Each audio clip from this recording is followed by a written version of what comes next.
BJP महिला मोर्चार मिश्रण पर्व अनुष्ठित। सूचना अनुसार बालेश्वर जिला बस्ता मंडल बीजेपी महिला मोर्चार मिश्रण पर्व अनुष्ठित।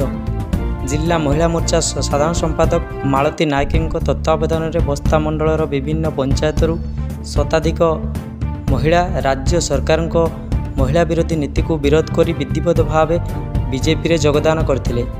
जिला बीजेपी सभापति उमाकांत महापात्र, उपसभापति प्रदीप कुमार पंडा, राज्य कार्यकारिणी सदस्य शुभंकर महापात्र, वरिष्ठ बीजेपी नेता सूर्यनारायण साहू, युव नेता रवींद्र जैन, अजय बेहरा, विनय केतन जेना समेत शताधिक महिला प्रत्येक पंचायत उपस्थित थिले।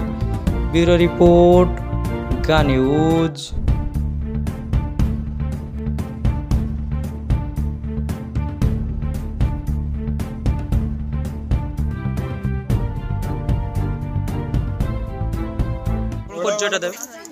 उमाकांत महापात्र, जिला सभापति बीजेपी।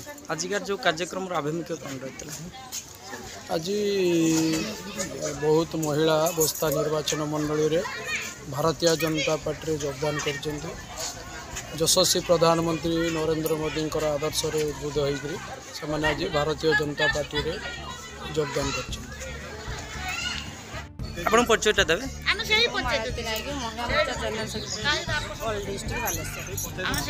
आज जो कार्यक्रम होता केते महिला आज बीजेपी रे विधिवत भाव जोगद पूरा 200 ऊर्ध्व महिला मो बीजेपी कारण महिला माने माँ मैंने एसएचजी ग्रुप रे आते से जानी सारे ये मिछुआ भरुआ सरकार रीतिगति सब जानी सारी आज माँ मैंने निज सु इच्छा आसी भारतीय जनता पार्टी से सहयोग कर मिसिले आगक आम सहित रही आगामी दिन में महिला मोर्चार कार्यक्रम कौन रही?